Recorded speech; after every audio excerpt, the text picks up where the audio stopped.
What can I do when I'm stuck inside you?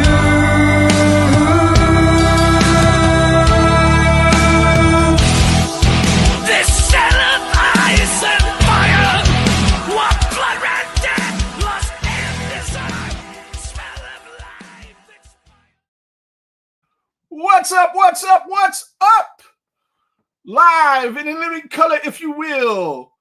That is not a cardboard cutout, even though he was like holding that like it was. Ryan in the studio, live. I was in the neighborhood. In the neighborhood, so you decided to come in and do this live and in person, if you will. JP Cross in the house. What's up, brother? Shit, I can't read this because like my eyes suck. Damn, you two are in the same room. Yep. St. John's, Michigan, Jason in the house as well. Yeah, and that's what he says, and you know that's what he says. Yeah, I should have known that. 73,000 time award winning. Yeah, St. John's, Michigan, Jason. That's right. And he is so good at promotion. We're in line for the friggin' Maverick at Cedar Point, and he's handing out flyers of himself that's in what you line. gotta do. That's what you gotta do. That's what you gotta do. We're like getting hyped to ride the third best roller coaster in that park, my opinion. And yeah, he's plugging his gimmick. You got to do it. You got to do it. Jimmy Hart would be proud. Hell yeah. So before we get into the show, we're gonna be talking about the 1994 Crow movie. We're gonna briefly touch on the sequel, City of Angels, maybe depending on time. We are, without a doubt, going to take a couple minutes to shit on the 2024 remake of the film. That will happen. I ain't seen it. And I will do my best to prevent you from seeing it. Well, I don't want it to happen. Yeah. I mean, counting down the days for Cedar Point, you need to get the fast pass. You know what, man? By May, I think that's doable. Right. I got till May, $950, but that's for the year. So, but I think I'll spend the $9.99. It's only $49 more for the fast pass for all the parks. So when I go visit other parks, I'll have it too. Right. So $49 more a year? Yeah. Oh, that's worth it for the one day, even if you make it to one park one day. Absolutely, because for a 1 day thing, it's like sometimes $200 if it's a weekend for 1 day. Yeah, fuck that. Yeah. And you think I'm going to go more than 5 times to Cedar Point next year? Probably. I'll probably go to Carowinds 5 times, and that's in North Carolina. Right on. So, how you been? First time? Well, no, I seen you the other day at the Tyson fight. We did that. We did the Tyson fight. Yeah. That was fun. We did, and a mutual friend of ours was there who fell asleep before the fight, who has been quoting this movie with me back and forth since we were like kids. Since we were about what was it, 94? So I was 15. Yeah, you guys were 14. Just under 15 because you guys are both born in January. Yeah. So you guys are both 6 months younger than me. Yeah. Roughly, yeah. One school grade behind. 97. Well, I was a grade ahead. I was class of 94 originally. 94? No, 96. 90, because the movie came out in 94, I would have been 15. Mm-hmm. 96. It was 96. We're 98. Yeah. So I should have been 1 year behind you, but I was really 2 years. Mm. But then I failed a bunch of times, and that didn't matter anyway. And then never graduated. But I could have graduated early in 96 had things gone the way they were supposed to go. Man, I can't see these fucking comments, man. They're so far away. Kayla says, proof you're old. Yes, absolutely. My new character comes out tomorrow, the Christmas character. And speaking of holidays, sometime next week, it may or may not be live. That all depends on Ryan. We are going to review Thanksgiving, 2008's Thanksgiving. I just showed him the trailer before we went live. It's a fucking cinematic masterpiece. And we're going to talk about that for Thanksgiving rather than the Eli Roth. Isn't Eli Roth did Thanksgiving? Thanksgiving was last year. Eli Roth. Yeah, we don't want to do that. We want to class it up with Thanksgiving. So we're gonna do that either live on Thursday or tape delay on Thursday or live on Wednesday or sometime next week. We're not sure, but we'll make a post about it. It'll go out and we'll look forward to having you guys join us. I think we could probably cover that one quick. I just got a feeling. I don't know. I think there's a lot to talk about in there, man. I think you're going to have a lot to talk about. Well, it's a fun one, man. I think it's going to be a fun show to do. It's no Jason versus Bigfoot. I'll give it. No, it's not. I've seen them both. That was a fucking great movie. I'm sorry. That is good. Good. That is a good movie. I definitely enjoyed it. I know JP probably echoed my sentiments just because there's a lot to talk about on Thanksgiving. Yes. Yeah. Oh, Karen's here. Hey, Karen. Yeah, I'm sorry. Wow, I couldn't find you. Hey there. Yeah, I'm here. Yeah, we're here. Right on. Yeah. So what's up? You hear from Ethan about the Halloween? Oh yeah, the Halloween will be the week after Thanksgiving because Okay. he's tied up this week, so that's why we couldn't do it. So and then Travis, I gotta get a message out to him and see if he's gonna come on. The guy that hung out in the comments with us during every Halloween review, so I really wanted to get him on. But so went to see a couple movies in the theater this week. First time I went in a while. Mm-hmm. On Mondays at Cinemark, AMC, and Regal. One Monday a month, I guess they do this. I just found out about this cool shit. $5 mystery movie. If you dig a little bit, you'll find out the rating of the movie and approximately how long it is. But you got to do some sleuthing to figure that out. So I figured I like all kinds of movies. So for $5, it could be really cool. Determined it was an R-rated movie. And determined it was about 2.5 hours. That's usually not your cup of tea. Sometimes I don't like longer movies. I mean, whatever. And I tried to take Michaela for her birthday, and she didn't want to go because she was afraid it was going to be a scary movie that she didn't want to see. And I was certain it wouldn't be, but she'd whatever. be stuck there for 2.5. Because there's no 2.5. There's no 2.5 hour horror movies. That's not a thing. Is that a thing? Can you think of one?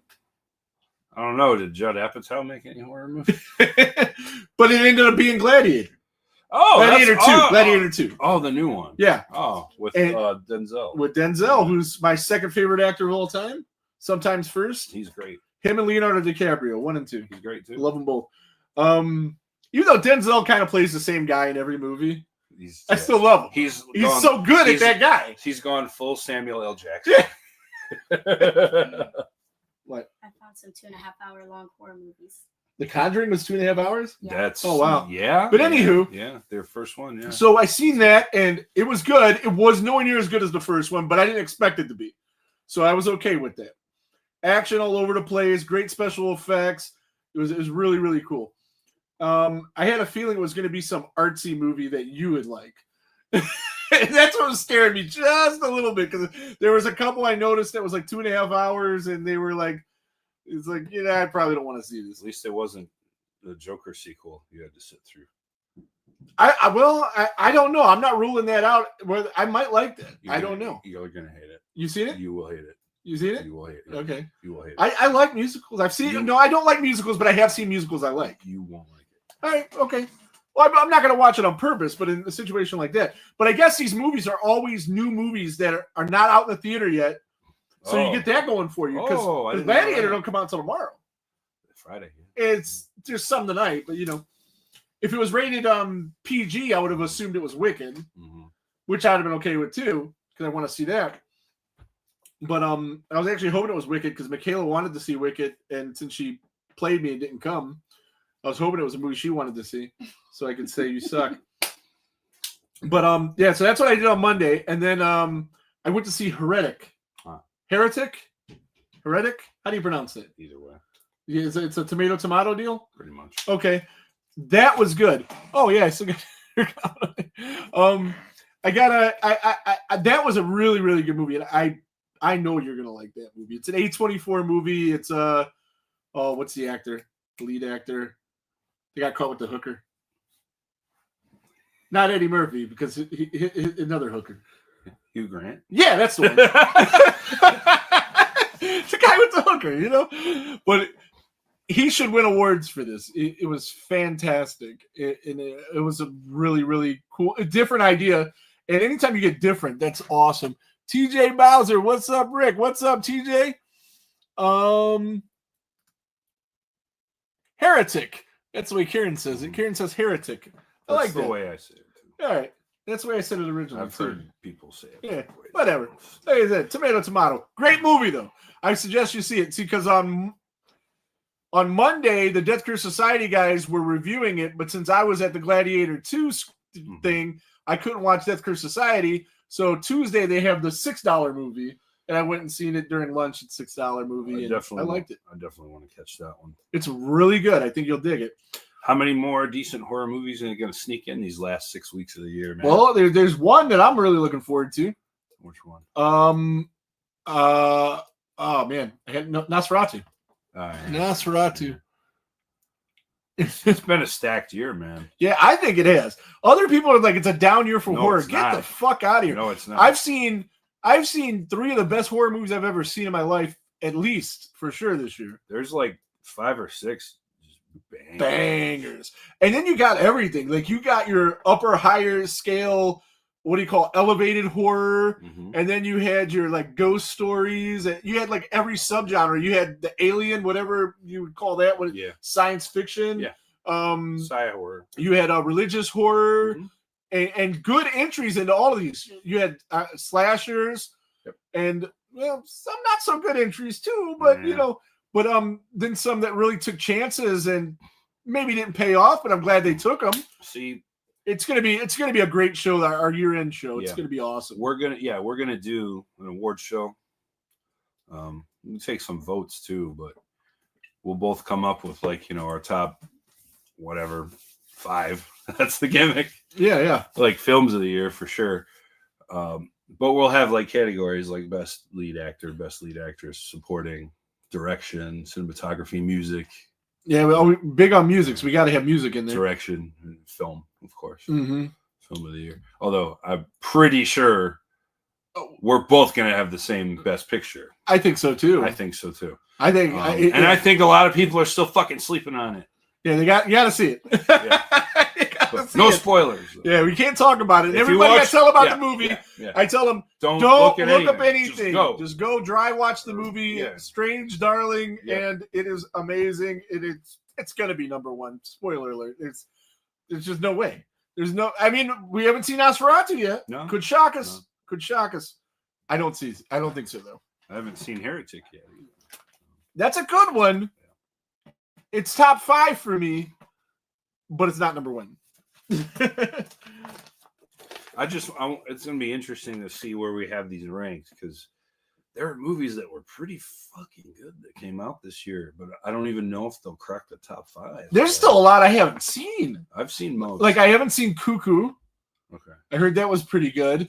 The Substance, everyone's saying that's the best horror movie of the year. It's not, but it's very You good. seen it? I did get to see Okay, I haven't gotten to see it yet.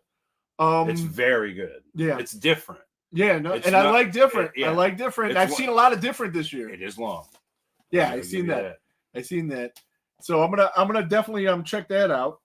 It's again like I don't know if that makes my top 5 just because there's so many that came out that were so good. Yeah, I got a rough idea of my top 5. When we got to summer, I had a surefire number 1, and I don't even know if I that thought I one- did too. I don't know if that one's in the top 5 and anymore. I don't know either. I'll have to revisit. But Oddity was easily my number 1, That's and then it's not now. that's absolutely going to be in my top 5. Yeah, it was great. I loved it. It's fantastic. But it's not Strange Darling.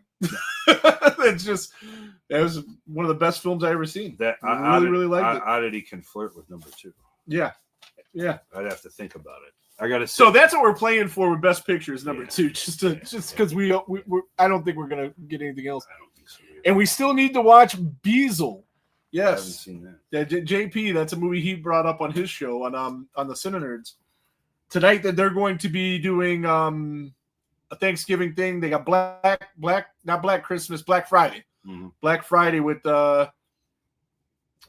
not Sam Raimi, the guy that's in all his movies, Bruce Campbell. Ah, Jesus, he's in it. I guess Michael J. White's in it. That's Michael J. interesting. White. Oh wow. Yeah. I didn't know that. Yeah, and it was. I listened to a little bit of the podcast because the audio version of the podcast is already out, and I was doing a Lyft because I need to make money. So between getting off work and doing this, and didn't realize the Browns were playing tonight. Yeah. And I'm like, oh, that's why I had a couple high-dollar rides. I knew People that. trying to get down there to watch that debauchery. What's the line on that game? Oh, I'm gonna go with 4 in favor of the Steelers. That's my guess. That's it. And it's just because Pittsburgh doesn't put up a lot of points. That's true. They don't give up much either. Yeah, they were great defense. My personal line: Steelers by 10. I don't hate it. But yeah, they're good and we're bad. And they were supposed to be bad. We were supposed to be good. I don't know if they were necessarily supposed. Well, they're supposed to be bad. around 500 because Mike Tomlin. He doesn't have losing records. No, he's 9-8 automatically. Yeah, you're guaranteed to be 9-8. Oh wow, you're pretty close, man. It's Pittsburgh minus 3.5. That's what I was gonna say. Over first. under is 36.5. Man, that's Wow. there's- That's a lot of points for. And we got some snow and some weather. Vegas is saying the slugfest right there. Right on. We'll see. But tonight, we are going to discuss one of Ryan's all-time favorite movies. A movie I really like, but I think Ryan's going to like a lot better. The 1994 film, The Crow, directed by Alex Proyas, who also directed I, Robot. Alex the Greek. I really liked I, Robot, but I didn't see much else that he did. He was offered a Nightmare on Elm Street film, though, and turned it down. I did read that I somewhere. wonder which one it was, because it didn't say. Freddy's dead, probably. Well, you hate that movie, so you would have probably liked it better if you did it. I would have loved. Liked it better if it just didn't happen. No, I wanted that Peter Jackson movie. Yeah. Oh, yeah. Was that the one Peter Jackson was supposed to do as Freddy's Dead? Yeah, Okay. his idea for it was fucking awesome. We talked about that. Yeah. Dude, it's seriously one of the coolest ideas And, I've and ever heard. Peter Jackson has a big history in horror. I mean, Yeah, and that's before he became like Lord of the Rings Peter Yeah. Jackson, when you could still get him to do it. yeah. Now forget it. So yeah, and so it came out in 1994. It's based on James Obar's comic book series, graphic novel. Was it, $23 million budget, made $50 million. That seems So low. it did really good. That seems low though, because that was a phenomenon. Yeah, but it wasn't. I don't think it was released on tons and tons of screens because they didn't expect it to do what it did. It probably was one of those ones that were released very limited screens and then slowly built up and added screens and added screens and added screens. See, And I'm a not- $50 million movie then is like a $100 million movie today. I'm surprised at a couple of things there. I'm surprised the budget was that high, for one. Same, And two, because I was expecting under 10 million. For the and budget. like with all due respect, the way that this film, the history, and we're going to get into, there's no way, let's just get it out of the way right away. He was like our generation's Heath Ledger. Yeah, Although he died during the making of the movie, Heath Ledger didn't. The movie was already filmed, but he died before it came out. right. And that was, I think that totally, I mean, obviously it added to the popularity of the course. movie. It added to the, I think there's no way this movie's as big if he doesn't die, personally. I agree with you. I think, yeah. I think the same with The Dark Knight. It was still And going you to see, be. I disagree. It's It was Batman. still going to be. It's Batman. It was still going to be. I think his performance doesn't get looked at the same way if he doesn't die. 100%. I'll agree with that. 100%. But Batman was going to make $1 billion. It's Batman. That's If you true. get a decent Batman movie, it's gonna do what it does. And Alex the Greek is no Christopher Nolan. Yeah. Although iRobot is a good movie, man. Really good movie. Left out I was one. surprised. Left out one name there. Although I don't know if you're going to cover that. Oh, I probably will. A screenplay. What's that? David Shaw. No, I don't got that. David J. Shaw. He wrote did the screenplay. Screenplay. He Okay, adapted nope, it. don't have that. He is a genius, and not only for this, he is probably the world's leading expert on the original '60s Outer Limits TV series. He wrote. Oh, more than you. Yes, Outer Limits. Is he like? Oh, so is Outer Limits like you're the Twilight Zone guy? Yeah, but even more. Even more? because he wrote the literal companion book to the Outer Limits series. Right on. So David Shaw, and I was already a fan of both things before I knew he was involved in Yeah. either. And then just wow, this guy like worlds colliding. Somebody on this list had an Outer Limits credit, but I can't remember who it was. So props to David J. Shaw. But it wasn't him because I didn't look at him at all. So Graham Revell did the score, Very, very good score. and he did the score of some really good movies and some really bad movies. He did Gotham, the TV series, which is amazing. If you're speaking of Batman, the Grindhouse films, Yes. Aeon Flux, Mm-hmm. Sin City, tons of superhero stuff. Sin City too, and it's weird because great film. The look and feel of that, I feel like they were influenced by this. Very similar, right? Yeah. The Gothic Yes. thing, yeah. But he also did The Fog 2005, and he did Freddy vs. Jason, Bride of Chucky, good movies. Well, one of them's a good movie. Pride of Chucky's a good Yeah, Bride of Chucky is probably the best in that series.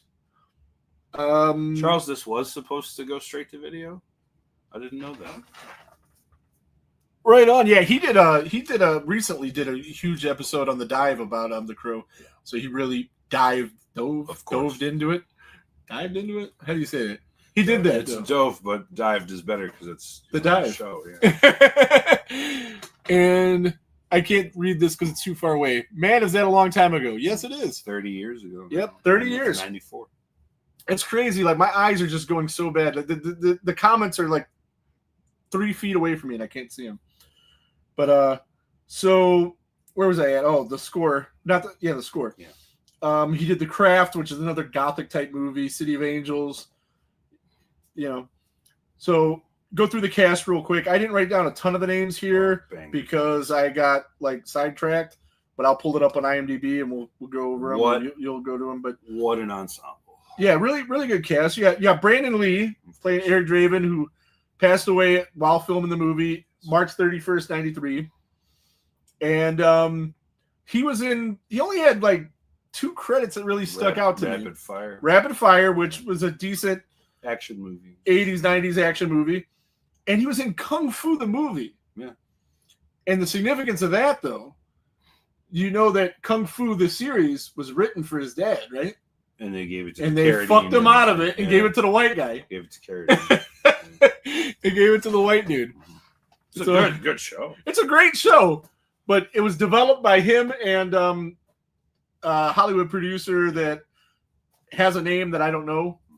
And they totally screwed him over, and that's what caused him to go overseas and just start doing the Chinese movies.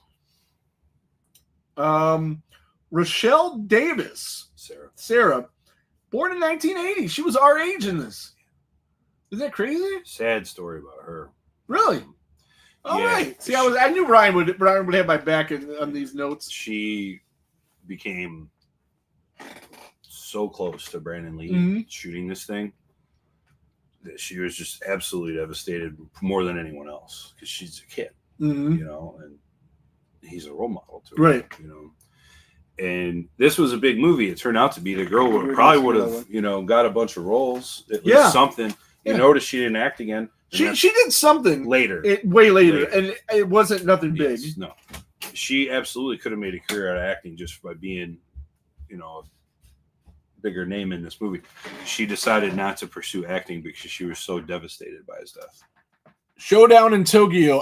That was a Brandon Lee kung fu movie. But I would actually like to say in recent years I've heard that she's actually done a couple of cons okay, and cool. actually appears and talks like now about it. So that's good that she came to terms with it. And maybe not got over it, but at least Mhm.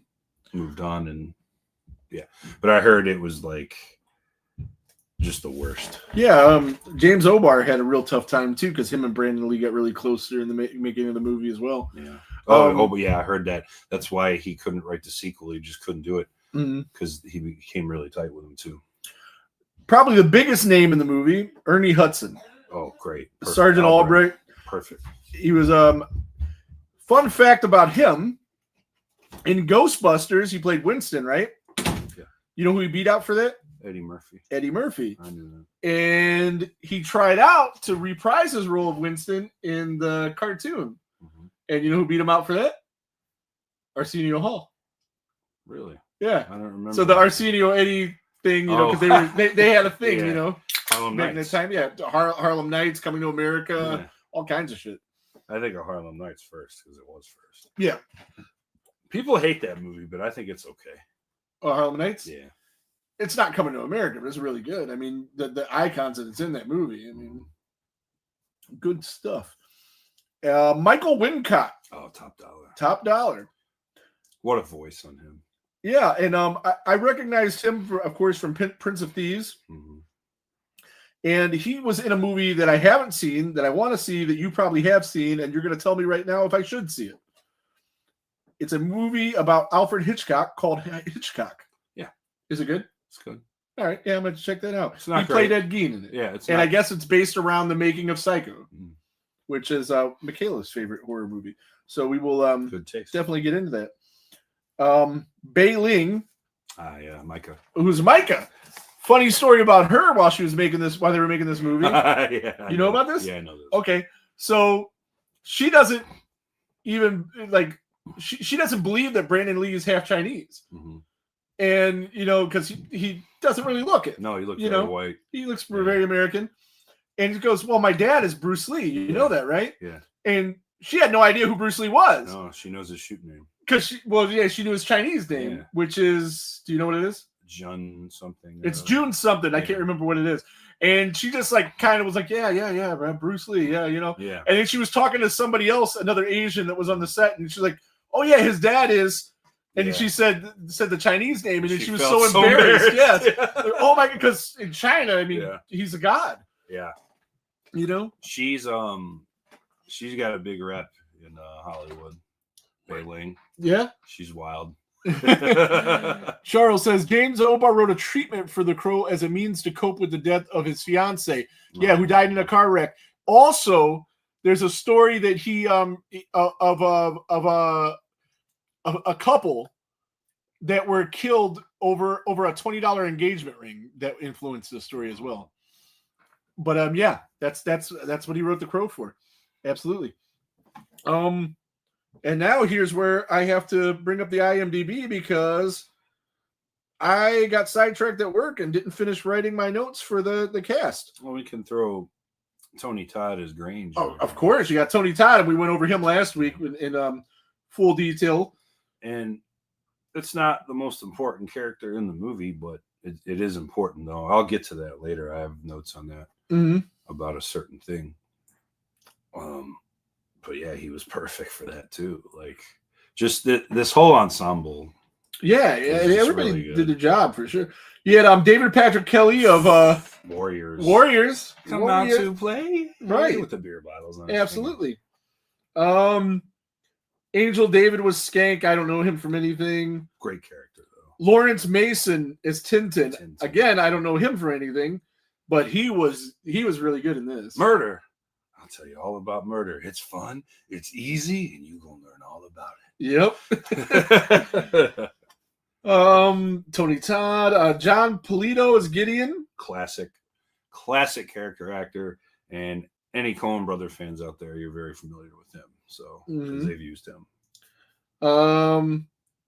And let's see. We got Leaving a big one. Anna Thompson is Darla, Yeah, from True Romance. and the big one that I'm leaving out, you're probably referring to Michael Massey, Yes. and I saved him for last Okay. because he was the guy that had the gun in his hand Yeah, it's sad, man. that killed Brandon Lee, Yeah. and that really messed him. I mean, of course it would, but that led, I guess, that led to a lot of movies not using real guns on set. Yep. And that made me wonder to myself, I said, why the fuck were they ever using real guns on set? If you can make it, I mean, it's theater. If you can make it look like the real thing, if you can make it sound like the real thing, why is there a real gun ever on the set? They did on the TV show, the original Unsolved Mysteries of Robert Stack, Yeah. an episode on this. Oh, did they? I wish I Yes. knew that. I would have checked that out. Yeah. Oh, I'll send it to you later. About all the things that had to go wrong for this to happen. Yeah. So many things had to go wrong. I understand that. And I get that it's a long shot that something crazy like this would ever happen. Like they traced every provenance of that gun and the ammo, Mhm. because the ammo and the gun were separate, and then they came together mistakenly. Well, that, and it was like a piece of one of the cap. It Yes. wasn't even like a real bullet. It was just so that way when they shot it, you could see the bullet in the barrel. Right, and what they did, And that it was got lodged. Yes, it did. And then for movie scenes, they like to put extra powder in there. But if there's no cap on it, it's still safe. It's a blank. Right. But they extra loads for the movies. It looks Bigger good. bang, yeah. So this thing, when it was shot out, wasn't shot like a regular bullet. It was like a super fucking bullet. A super bullet. Yeah, This hits absolutely. anyone, it's gonna rip right through you. And especially at close range like Oh that. yeah. Let's see, we got Thomas Jane in the first one. City Thomas of Jane was in Angels. City of Angels, and that's something else I found out while I was doing my research. I mixed up a lot of stuff from City of Angels. I could have swore Iggy Pop was in this movie. Iggy Pop's the second one. He had a role in this, It was, but touring prevented him from doing. I forget who he was going to be. I think Fun Boy. It was.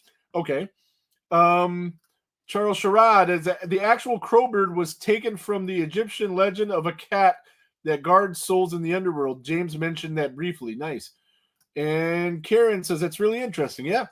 Another interesting thing, there were no crows ever shown on screen. They were all ravens because ravens are more photogenic. They're bigger too. And one of the ravens in particular, I have his name written down. I will go find his name real They quick. used them in the second one too. Used him in all of them. All of them. They do We live- only seen the second one because we stopped. We were like, we're okay. We don't need these other ones. well, those birds do live a long time. Yeah, a lot of birds. They do, birds can live yeah. like 100 years. I don't know how long these some of ones those live. parrots I know can live. Yeah. You gotta like. I didn't write its name down. He did have a cool name. If you're like our age and I you just buy wrote- one of them parrots, you have to like Will it put it down. in your will to like a young relative or something. They took the primer out of the bullet to keep it from firing, but someone missed one. Yeah. So now, if you look closely at a lot of gunshots that are CGI, and why not? I'm not upset with that. Also, I mean, I think you could still do the gunshots practical and not have a real fucking firearm. I think it's the most unnecessary thing in the history of movies for that to even be there. If I can make a gun look exactly like a real one and sound like a real one, but not fire like a real one, why would I not use it? That Yeah. makes no sense. You don't even have to worry about the sound when you're shooting. You can change that in post. Yeah, that too. But I'm saying, like, if that was, like a bone of contention, this is something we have the technology to do. All right, so we got the whole cast. Let's see, the cast list. Is there anything else I need on here? So the movie is rated 7.5 on IMDb, which is pretty high rating. For an action-y movie, Yeah. that is extremely high. But the thing is why I think that this movie's got a higher rating is the people that love this movie. Like, it's a really big deal. Like, this was like my ex-wife's favorite movie. And like, I watched this movie 8 million times, mostly just with her. And I know the movie by heart. So do almost. I. I know you do. Did you see it in the theater? I don't know. I did. I don't know. I know we've seen City of Angels in the theater. I did not. I'm gonna say no because I was 15 and I didn't have a lot of money. Neither did I, but it was like Yeah. back then it was like $4 or $5. Yeah, I might have seen it in the $2 theater. I We did. used to have the $2 theater. I remember everybody in school was talking about it. Everybody in school was. That's the talking thing. I about wasn't really in school. it. Everybody in my neighborhood, like the kids in my neighborhood, like all the teenagers, we were all talking about this movie, just nonstop. What's up, Rebecca? How you doing? Just, I mean, it was like a word of mouth sensation too. Yeah. Well, and I was my best friend growing up, Eric. You know Eric. He was all into the kung fu movies and action movies and stuff like that. So I was too. He still likes that kind of stuff. Yeah. He recommended me a bunch of stuff that was all like that. And we had seen Rapid Fire. We were like that. My brother Joey was really into the kung fu movies, and we watched a lot of that stuff. So the fact that Brandon Lee was in it made us want to see it before he even passed. Just because he was kind of an up and comer in the action movies at the time. So I wanted to see it, and we were comic book geeks, so we knew about the story before the movie came out. So I knew it was high on my list to see regardless, but I don't think I seen it in the theater.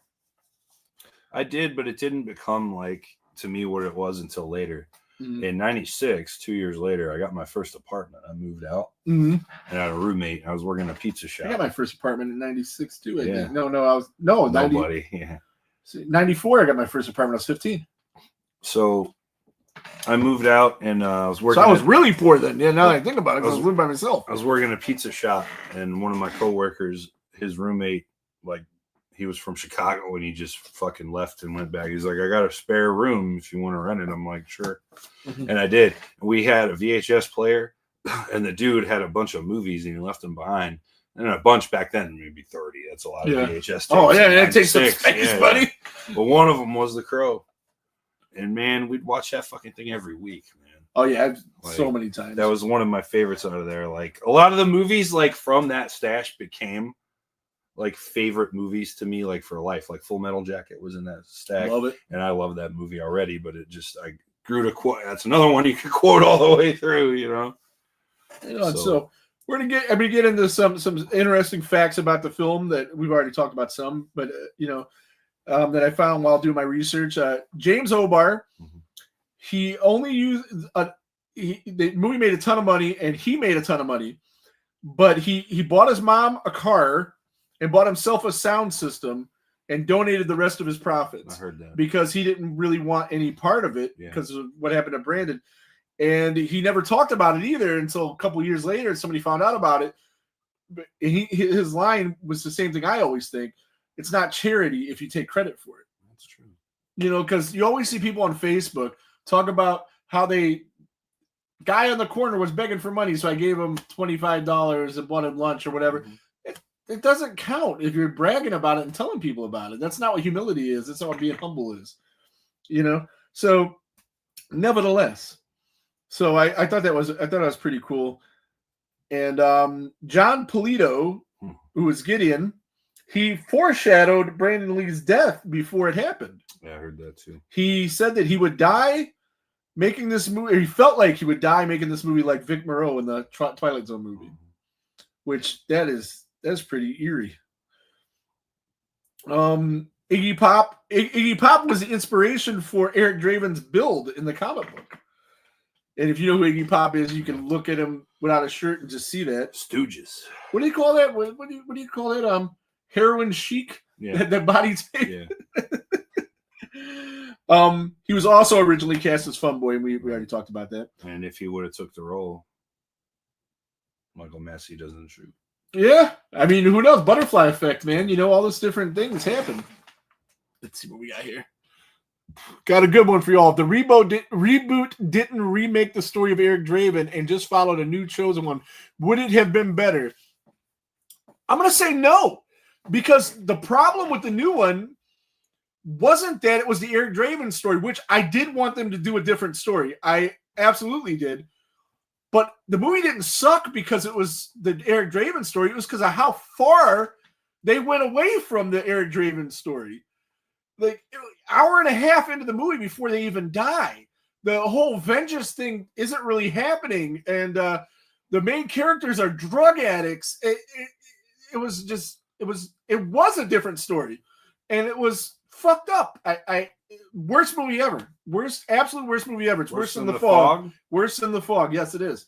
It's worse than The Fog. I can watch The Fog again. I won't like it, but I won't hate it. I won't vehemently just act like Zigzag does when he watches The Fog. I mean, it's a bad movie. The Fog's a bad movie, but it's not something you're going to just want to wish death on everyone involved in it. I mean, it just... And somebody asked me earlier today about, Brandon Lee is irreplaceable. And yeah, this is an iconic role for him. But I think if the source material was close to James O'Barr's actual story, I don't think Bill Skarsgård would have had a problem playing him. But the source material, the material that he was given, was so far away from James O'Barr's idea at this. It was just, please, if you've never seen it, don't. I'll never watch it. I never will. And then we got the film ranks up there with Transformers the movie. Oh, okay. Is what this movie. Okay, I thought you were comparing Transformers the movie to the 2024 movie, and I was going to have to say no. But yes, I could see that with this one for sure. I tried to side note on Transformers movie. I thought they were releasing that in the theaters, and I took my son, my youngest son, to traumatize him with Optimus dies. And it wasn't really the Transformers movie. It was the first like 4 episodes of the cartoon, which was still cool. Oh, not as cool. Yeah. And the first one they reshot with the guys that were still alive, their voices. They came back and did the voices. And the guys that weren't alive, they used the new guys that played them. So it was really cool. And then they showed like a live action little mini screen and then the big screen of the movie. And it was real cool the way they did it. Nevertheless, I digress. 3 other actors, probably a lot more, but 3 other very notable actors were in line to play Eric Draven. 2 of them turned it down, and I imagine all 3 of them turned it down, actually. River Phoenix, Christian Slater, and James O'Barr wanted Johnny Depp. I don't know if there was any talk there, or Johnny Depp was just like, this is beneath me and I'm doing it. Wild thing is, all 3 of those guys could have done it. They could have done a great job, yeah. I think out of all of them, I think River Phoenix would have done it best. I think that was my pick too, because Johnny Depp, I think, would have Johnny Depped it too much. A little bit. Devil's Night is a real thing in Detroit. October 30th. We usually have a bunch of people from Detroit here. None of them are here. But yeah, that was a real thing. Which one of you Motor City motherfuckers wants to bet this one isn't? T-Bird has a line in the movie about Lake Erie catching on fire. Yeah, it was Kyle Guerrero. And if you're from Cleveland, that pissed you off. Yeah, because we know. Because we know. I mean, it's bad enough our river caught on fire, so that sucks. You but know at least what? get it right. You know what, though? For a drugged out, villainous guy, he would get it that wrong, so it made sense. Yeah. And I thought that too. Because he was probably drinking at a bar and overheard somebody else say it when he was young and just carried it on. Right. Yeah. James O'Barr can be seen running out of Gideon's pawn shop with a TV while it's on fire. Yeah, after it's that gasoline I smell. Then I have another note that says James O'Barr and a line next to it, and I did not finish my thought. So it was probably something interesting. Oh, this might be the part where I tell you guys what James O'Barr thought of the 2024 movie. Ooh. Because I had the honor of meeting James O'Barr. And I asked him what he thought about the movie. And he said, I read the script, and that was about it for that. So he never got the chance to actually see it. Oregon Coast blew up a dead whale with dynamite. They had to move it. Nice. They had to make it smaller to move it? Yeah. It's a whale. You just going to pull it out? Just throw it over your shoulder? Let me just grab that. Hey, Rick, give me a hand here. Well, I seen that commercial for SummerSlam back in the day where you had Brock Lesnar F5 a shark. He probably could have threw that guy over his shoulder and walked into the thing. So those are my He could have done that, but he couldn't beat John Jones. Never fought him. Oh no, he wouldn't have beat him. Just like that happened this weekend too. Stipe, speaking of Cleveland guys, Stipe fought John Jones for a giant payday, and I knew that was all he was going to get from that. Got destroyed. Yeah, you actually watched the fight, right? Every minute. I didn't watch the fight. You know why I didn't watch it? Because I stayed up all night watching that Mike Tyson fight the night before, and I'm like, I can't do this 2 nights in a row. They didn't come out till like 1 o'clock. Right, and I knew that, and you're an hour away. So if I was yeah. watching at your house, oh God, I would have probably to sleep. And they were in New York too, man. You'd think they'd get the show on the They road. don't care. They care more about Vegas time. Yeah. So they 3 were up, hours, 10 o'clock there. Right, and that's what because that's where all the money is. Well, next month the big UFC thing is in made Florence, Oregon famous. Right on. Is in Vegas. Speaking of Oregon, man, there is a lot of we were talking about horror movies for the year. There's a lot with Oregon ties this year. Well, there's also they say more serial killers are from the Pacific Northwest than any other region. Really? Yeah. Yeah, you got that going for you. Yeah, like Washington and Oregon. Yeah. Right. So what do we got? We got 45 minutes. Northern California. So since we're so far into this, we were going to discuss City of Angels as well, but I don't think we will. I don't think we will tonight. But briefly, did you like City of Angels at all? No. You didn't like it at all? No. I did like it. No. I didn't love it, but I liked it. It's what happens when you when you hand a music video director a feature film that he has no business directing, Oh, okay. that's what you get. Yeah, I liked it. It was okay. It was And he never made another feature film for a reason. like I said, I didn't say it was great. I don't think this is. I love this movie that we're talking about, but I don't think it's a greatly done film. I just don't. It's like it's good. I just don't think it's great. But we'll get into that, I'm sure, in a couple minutes here. But City of Angels, I enjoyed it. I enjoyed the soundtrack, and that was another thing. Like I got those soundtracks mixed up. Mm-hmm. They're both great. They're both great. The first one's obviously better. Yeah. But like I thought Gold Dust Woman was in the first one. That's insane. It is in the second one, yeah. And there was something else in the second one that wasn't in this one. Pantera had a song in the soundtrack. On the first one. And it is I'm the biggest Pantera fan I know, one of anyway. That song sucks. It's a cover song. Is it a cover song? Oh well, it still sucks. Is the original better? It's a punk rock song, and they just metaled it up. So is the original better? Does it suck as well? Did you think the song? I like sucked? the cover better. I didn't like it. I like the cover better. But I do love I do love the soundtrack. There's 14 songs on the soundtrack, and as much as I like Pantera, it's not in the top 7. For any of my favorites on there, it's not in the top half. Yeah, because I was while I was doing my notes and stuff at work to inspire me, I was listening to the score as well as the soundtrack. Yeah, they did, and I'm glad you mentioned that because that was like the first Deftones song I ever heard. And Cleveland's own Filter, they're from Cleveland, right? Yes. Yeah, they were on the second soundtrack. Well, Richie's from Cleveland. His band's from Los Angeles. Right on. But Richie's from Bay Village, Ohio. Almost Cleveland. And his brother Robert, the T-1000 from Terminator 2. Oh yeah. That's X-Files. right. I seen that recently. The guy that replaced Mulder in X-Files. So, Robert Patrick's done a lot of Robert Patrick was in X-Files. Hmm? Oh, I didn't know that. for a couple seasons. Oh, okay. Cool. And I just watched The Faculty recently. He's the coach in that.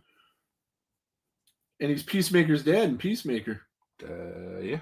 Peacemaker's fantastic. But yeah, so I think that's all I got here. So you got top 5 thing or bottom 5 thing? Yeah. I don't know. There's something together here. He's got to get his I notes out. can use my notes on my phone now that I'm not on it. So what usually do you have it written on paper or do you just okay? Usually, yeah, or you just remember it from your top of your head? Oh, I got it. I gotta pull it up. There it is. Pulling out a piece of paper is faster. My top 5 favorite things about this movie, and I like so many things about it, I had to cut it down to 5. I knew that. I kind of cheated on some because I put a couple things together as one. Why not? So The score and the soundtrack. No, we'll get to it. Number 5 for me is how quotable it is. Oh, absolutely. It's just filled with great quotes, one-liners. I still use a lot of them to the sit on it and twirl, you dirty scum. You know, just the way Polito says it like that. It can't rain all the time. Yeah, that's my favorite. That's my favorite because it's just a lesson to live in life. And just the way David Patrick Kelly delivers this line and the line itself, it's like, who writes that? But just somebody stuck his blades in all his major organs in alphabetical order. Like you're like trying to explain, you know, one of my crew got himself perished. He didn't get killed. He got himself perished. What happened? And then somebody stuck all his blades just away. Abashed the devil stood and saw how awful goodness is. That's from Paradise Lost. That's Milton. Which he was carrying around that book while he was making this movie. Also, even the humor too in it, where the Crow, even Draven, does the joke when he kills Fun Boy. Jesus Christ walks into a hotel. Stop me if you've heard this before. You know, that's hilarious. Like, you are seriously fucked up. You need professional help. And then don't you ever fucking die? Right on. Just the quotes, man. Pause. Yes. I just remembered something I wanted to talk about, so I'm gonna jump. We're gonna go away from this for a second. Michael Berryman. Oh yeah. And what he was, you said something that reminded me of him. Yeah, they cut that out. Yeah, Michael Berryman. He was supposed to be the guide to the Crow. Skull Rider. Skull Cowboy. Skull Cowboy. Yes, that was it. I think Ghost Rider, the Henry Rollins. But Ghost Rider in the Yeah. Ghost Rider movie, there was the same thing. Yes. Yeah. So and his parts all got cut out, and one of the things with him is he was telling Brandon Lee, or not Brandon Lee, the Crow, the character, that if you use your powers for anything but the vengeance that you're supposed to be seeking, it'll make you weaker. So in the scene where he takes the morphine out of Darla's arm, he gets attacked by Funboy, right? Was it Funboy in the tub? Yep. He comes back and attacks him and fucks him up, and then he gets bandaged up, and and also later on in the movie when Top Dollar, the whole thing, he's Top Dollar wasn't originally involved with the killing of his fiance. Mhm. So him fighting Top Dollar was killing him because he was doing that to protect Sarah. But since they cut out all the stuff with Michael Berryman, they Top Dollar says a line which ties him to the murders Yep. of the murders. Nothing happens in this town without my say so. Right. And okay. Sorry for the interruption. Back to what you were doing. I just really wanted to get that out there. I just thought that merited And coming up. that segues perfectly into this because another great quote is one from Top Dollar. Your childhood is over the moment you know you're going to die. That's the truth. I still say that too. Like, what's all this happy horse shit? That's a goofy one, but I say that too. So does our mutual friend that we talked about earlier. He uses that one. And Karen says, great show as usual. Thanks. She's got to go. Yeah, look out. So, I don't know when the Thanksgiving show is going to be, but it's going to be. So we'll see how that goes, and I'll let you know. So yeah, my number 5 favorite thing was just the quotes, just the dialogue. It's just so quotable. Some of it's just stuff. It's memorable. Just that's why after 30 years, I could still probably recite the script. Yeah, and that's why I kind of feel. I mean, I'm glad that you brought up the screenwriter, because one of the best things in this movie was the dialogue. 100%. Fantastic. My number 4 favorite thing, and I don't really hear this talked about a lot, and I think you'll appreciate this because you love like mafia movies and things like that. I love the hierarchy within the bad guys organization. Yeah. Like Top Dollar was the boss. Right. And then you had Grange as like his right-hand man. Yeah. And he was like the go-between. Mm-hmm. T-Bird was like an under guy, and he had his own sect. Capo. Yes. He had his own sect. Yeah, he's a capo. Tintin, Fun Boy, and like Skank were just his guys. Mm-hmm. And then T-Bird really reported to Grange, and he only went to Top Dollar when it was important. Yeah. And then that meeting that we get towards the end with all those guys, those are just other T-Birds. Yeah. It's not his whole gang. Right. Those guys all have Mhm. other crews out there. And that just shows you like how powerful this organization and Top Dollar really is. And what I really liked about that element of it was the fact that it was structured so much like the mafia, Mm-hmm.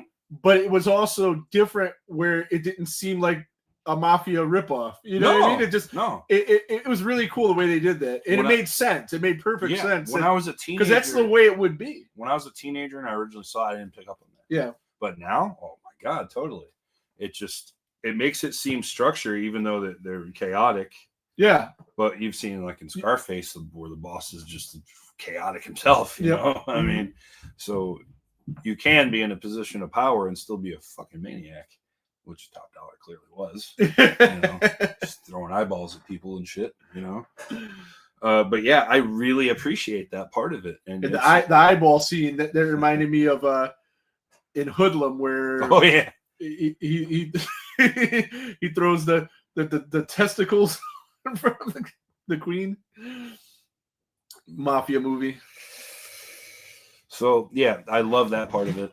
It's just something people don't really talk about, but it made it seem more real. Yeah.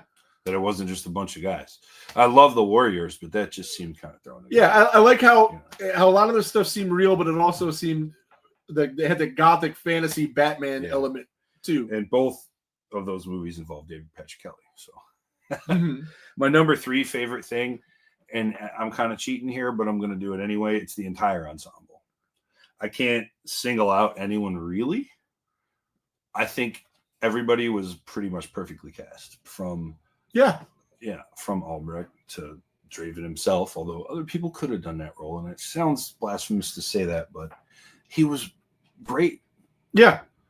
But what really stands out, and it's back to him, especially the villains in this movie, they were fucking perfect. Michael Wincott was perfect. David Patrick Kelly was perfect. Tony Todd was perfect for what they did, and the underlings too were great. Mm-hmm. Like those guys were just the chemistry on screen too between them in the bar. You could tell they were like friends. Yeah. But one of them would stab the other in the back if it God, meant coming up, you know. For But sure. in like a criminal enterprise like that, that's real too. You know? So, but no, just I think it's one of the better cast movies ever for like an action-y kind of movie, because usually the acting doesn't really matter in action movies. You're just shooting up and there's a body count and there's vengeance, but no, it was fantastic. And speaking of the action in the movie, we didn't bring it up, but Brandon Lee was a stunt coordinator in the movie, and the fight coordinator, I think there's a different name for it, but he coordinated all the fights because obviously his dad's Bruce Lee and he knows that shit for real. So Ernie Hudson, like you said, is probably the most seasoned actor in this. Yeah. I don't think he was the best one though. I mean, he was great. No, yeah. I might say top dollar. Michael Wincott was really good. I'd go with him. For his role, John Polito, Yeah. was the best. For his role, he's not the most important role. On me. Yeah, shit on me. I ain't twisted like you two fucks, huh? Right. It's like your fucking sister, man. What's wrong with you? Yeah. So yeah, I think just His for half sister what it was is, okay. like my father's daughter. My number 2 favorite thing is the soundtrack. It's an absolute banger. One of the best soundtracks of all time, and that's not 100%. hyperbole at all. No, I absolutely not. spun this thing like crazy. Yeah. Like there's a ton of well-known bands on here, Mhm. but there's also some great songs by some not so well-known bands who got some notoriety from this. Yes. And I'm just going to throw it out there. I narrowed it down to 3. I think the 3 real highlights of this soundtrack, and the whole thing, there's 14 songs in there. 12 of them are good. Yeah. You know, Absolutely Burn by The Cure, the opening, Which they song. wrote for this movie, Yes, right? they did. And they never played it live until like recent times, which is crazy. And the one like guitar player, And Robert Smith is the coolest guy ever yeah, in music. I the mean, he guitar, really is. the guitar player though that writes the music Mhm. in the band, he totally forgot about it. He's like, I think we made that for some American movie. He doesn't give a shit. He's in The Cure and he's made how many albums? Toured the world how many times? No, but the 3 standout tracks are Burn by The Cure. It's at the beginning when he's like doing his shit up and pets Gabriel. Shout out to Gabriel the cat. Forgot to mention. Oh, Gabriel the cat was James Obar's cat? Yes. Okay. Yeah. I knew he belonged to somebody. So yeah, Burn by The Cure, perfect. The cover of Dead Souls by 9 Inch Nails. I love Joy Division, Right. and he did a great job. That, and man, it was really tough, but STP. No, that's Oh. a great song, but I'm saying in terms of the soundtrack for this movie, Yeah. it's got to be After the Flesh by My Life with the Thrill Kill Code. Okay. That song just, I am the wave of the future. Just, And then I like the song that Darla was singing. Was it in the that club? wasn't Darla. That wasn't Darla? No. I'm screwing this up. She's a waitress. Okay, well, it was at the Yeah. club and the girl looked like her. I thought it was her singing. Okay. You're thinking of Time Baby 3 by Madison. Sure. And I I like don't have to Yeah. take you away. Yeah, I wasn't going to That sing one? it. Yeah. I know That's the lyrics. song, I though, wasn't right? going to Yeah. sing it. Time Baby 3 Yeah, by Medicine. I liked it. It's a good song. Mhm. But the whole soundtrack from beginning to end is just great. And I'm going to just, as a footnote, it didn't make my top 5, which is crazy. It didn't. The score didn't. But I still really, really enjoy it. Yeah, he did a good job with the score. A lot of the guitar in there, too, Mm. which is cool.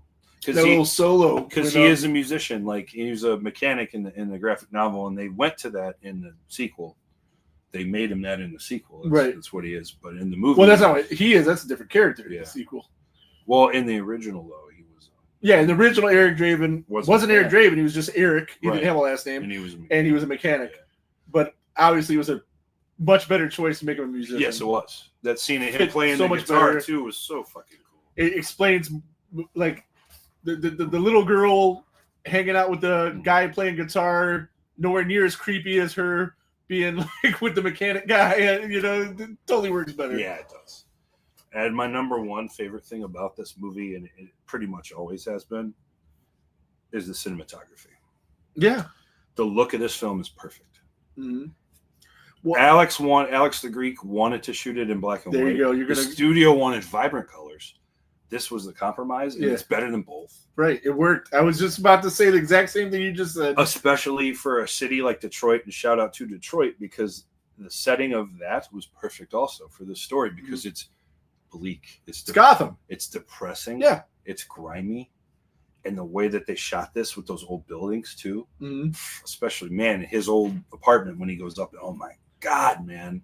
Yeah. What beautiful shots those are Yeah. of ugly things. Definitely. It's Gotham. Like Detroit is Gotham. And Yeah. it works. The setting is perfect. It worked better there than it would have in New York or LA or even Chicago. You know, just Detroit. And was the rain, all Yeah. the, yeah, like you said, bleak.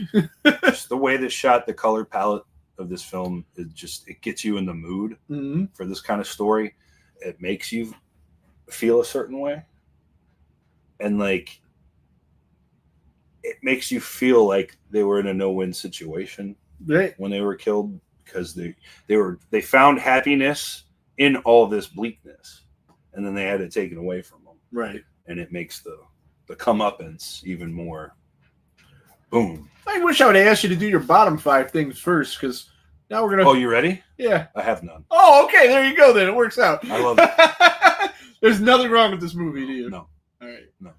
I will disagree with that. Okay. And some of the things that are wrong with it are things you couldn't do anything about, because they had to do some reshoots after Brandon passed. Yes. They, and again, they did the best with what they had. They actually invented a certain way to do CGI in this movie. Yeah, with and they also had there was a scene that they never used where they had to make a cast of Brandon's face, Mm-hmm. and that got cut before Brandon passed. Right. But they had the mold, so they used that for one of the scenes, and I guess it really fucked some people up when he's walking around on set with fucking his face. Yeah. And like again, they were just things that that's my biggest problem. But again, they were unavoidable. Yeah. What can you do? What could you do? Other You than just couldn't do scrap the anything. movie, but they were so close to finishing. Yeah. You know? And well, they were gonna finish it regardless. They had so much money into it. 21 million is a pretty decent chunk of change, and they were gonna get their money back. So, and I think they felt that to honor Brandon's legacy, that they had to finish it. So that's I guess a minor complaint. Is there anything else I didn't like about the movie? I'm running through the movie in my head real quick, and no, that's probably my only problem. And again, it was an unavoidable thing. There was nothing they could do. Look at the time too. This came out. It was exactly what was needed. Yeah. Yeah, a film like this, because you got to think like all the action and revenge-y type things were like tough guy stuff, like Die Hard, shit like that was Right. what was coming out. This was something different. Yeah.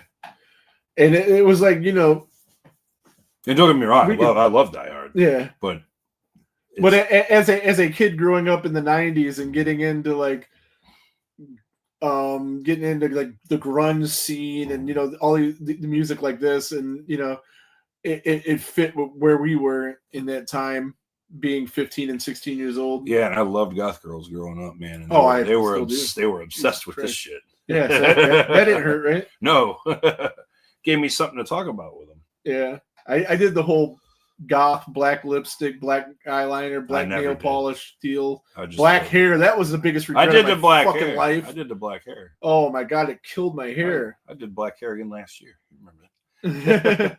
Yeah, so obviously you're gonna grade this movie an A. I'm going on a limb. What subgenre do you call this? I don't know. I mean, it's a comic book movie, but Mhm. it does have horror elements, which is why all these horror podcasts, not just us, talk about it. If goth horror was a subgenre, that's where I go. I call it a revenge movie too. Yeah, it's absolutely a revenge movie. That's the whole crux of the movie. I mean, that's the whole plot. Is What's up? I don't worry about it. Yeah. There's so many genres this falls into. It's bending. It's action.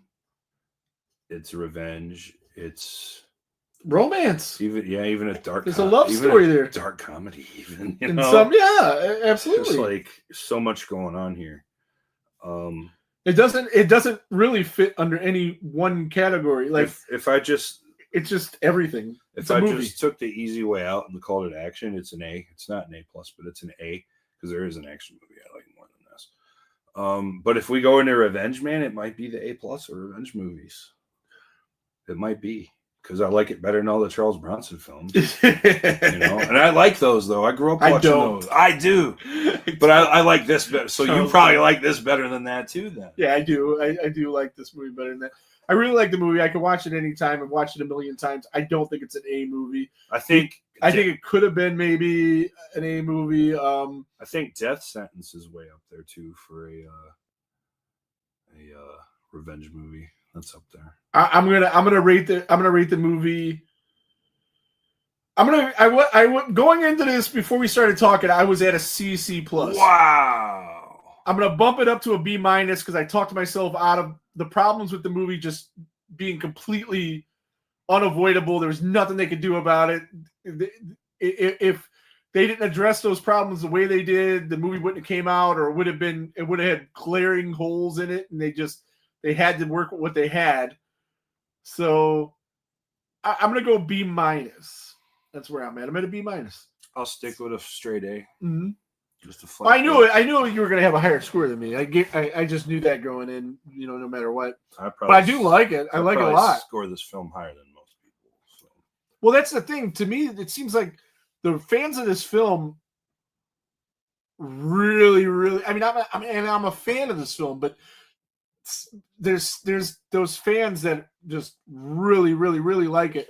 And as a guy that wasn't even like, I'm not like my ex-wife or you when it comes to this movie. Mm-hmm. And that 2024 movie really, really pissed me off.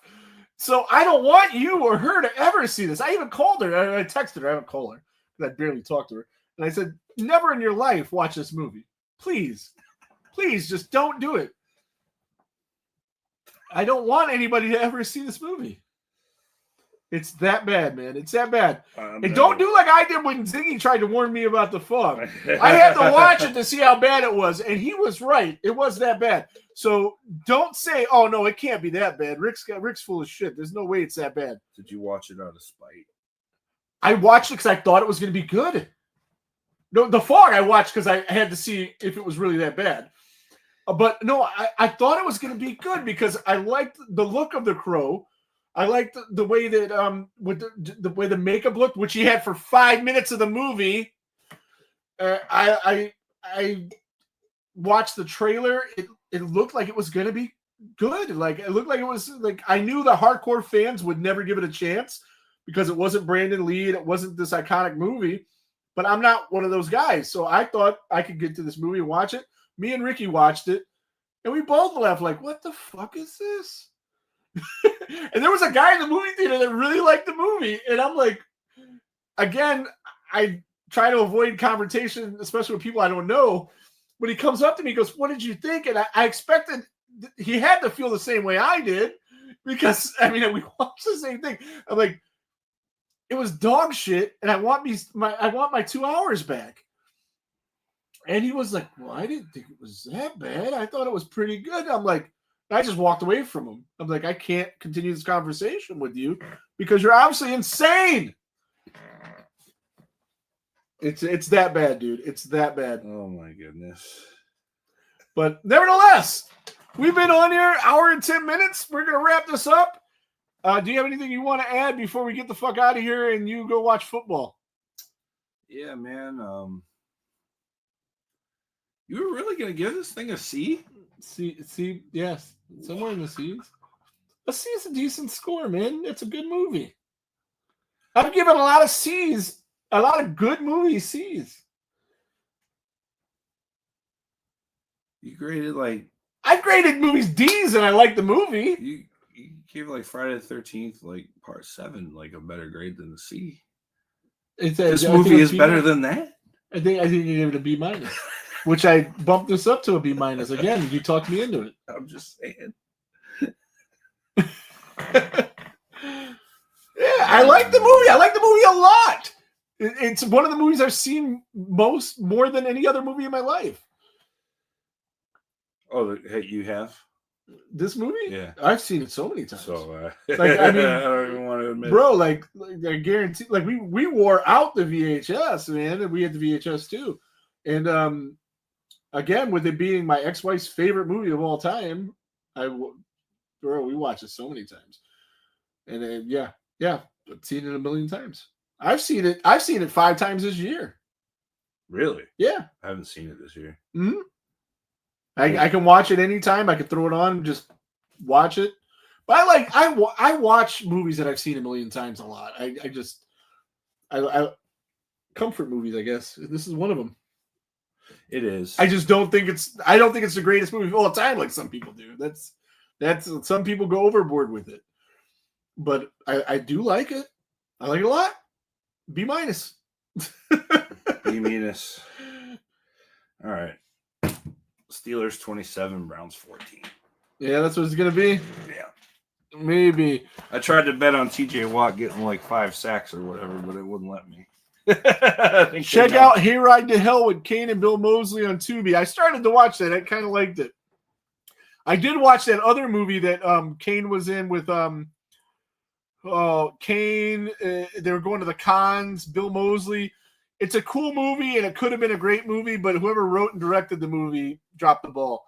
The one I'm talking about, and I who have never made a movie could have been on set with those guys and made that movie 100 times better. But we'll talk about that someday, I'm sure. Maybe if we don't have anything to talk about, we want to watch a bad movie to talk about. But the Haunted Hayride or Hayride to Hell or whatever, I didn't see it. I just watched the first 10 minutes, and Bill Moseley is the main actor in that, from what I gather, and I love Kane Hodder, but Bill Moseley's a much, much better actor. So that was probably better. The other movie focused more on Kane, but it wasn't Kane's fault that the movie was bad. It just, the direction was not there. But so is that a newer movie? Both of those are, yeah. Okay. I don't know what. Yeah, neither one of them came to theater. They're on Tubi. Just type in Kane Hodder in your Tubi search, and they'll both pop up. Along with about 10 other movies that Kane took a paycheck to do. He likes money. Yeah, he does. He does like. So do I. Yeah. People aren't paying me for my autograph, so I can't. Someday. I can't hate. Someday, maybe. I hope not. So, anywho, so we're gonna get out of here, but watch your alerts and follow the page. We need 6 more followers, 8 more followers to hit the 666 and make Ryan make a mask. Ooh. We're like really right there. I should probably make it now just so I have Have it on ready, hand. yeah, have it ready. So when we get that, we're gonna do a giveaway with that. We're gonna review Thanksgiving. That should be fun. Ryan's gonna hate my guts for it, guaranteed. Oh, I wasn't gonna forget that, Rob.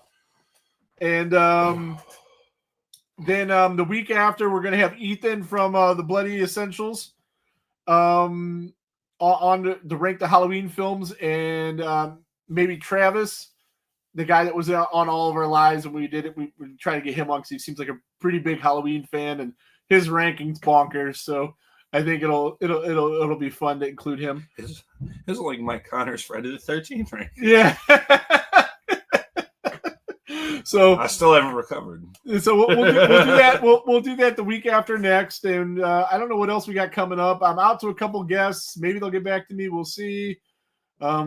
Christmas is right around the corner. We got a year-end show that Yeah. we're going to do the Year in Horror 2024 in 2024. That's going to be fun. We haven't done a Year in Horror show, so this will be cool. And like I said, we're going to talk about best actor, best director, best kill in all of these movies. We'll come up with a thing, and it should be a lot of fun. And we're going to do audience participation. So would that be December 26th then, day after Christmas? Would that be? Because nothing's going to come out that Friday.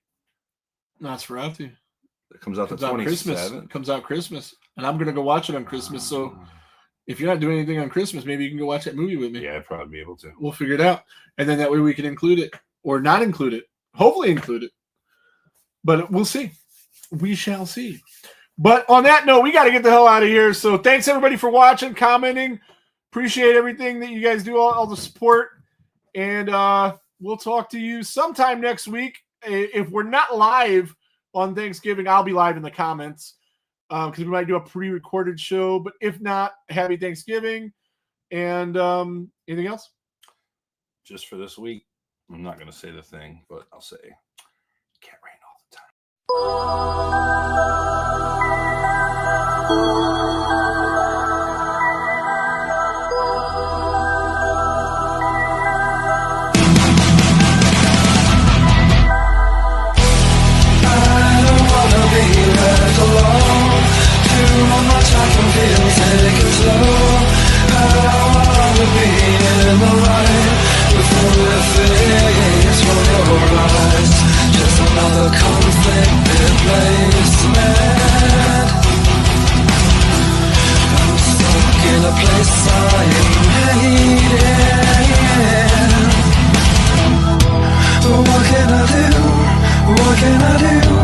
What can I do?